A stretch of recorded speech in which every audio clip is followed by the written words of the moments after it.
So if someone's watching or listening to this and they're struggling with persistent pain, what message would you want to leave them with?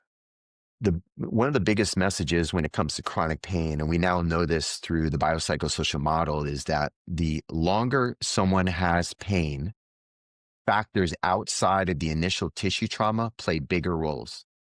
They amplify and sustain it. So when we see that in chronic pain, I would say this: start looking at other factors in your health that could be amplifying it. In other words, running your blood work and finding out if there's inflammatory markers, if you have digestive issues, if your lifestyle is driving a stress response. So for us, the biggest thing I see in patients is that fight, flight, or sympathetic activation.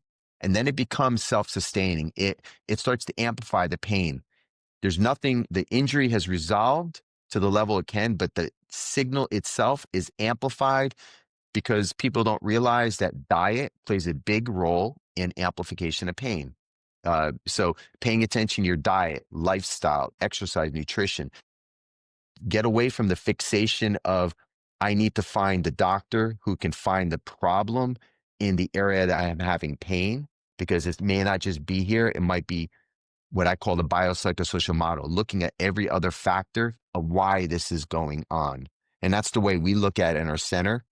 And that's the biggest takeaway I would say for patients, is to go beyond the location and start to look at other factors. Mm.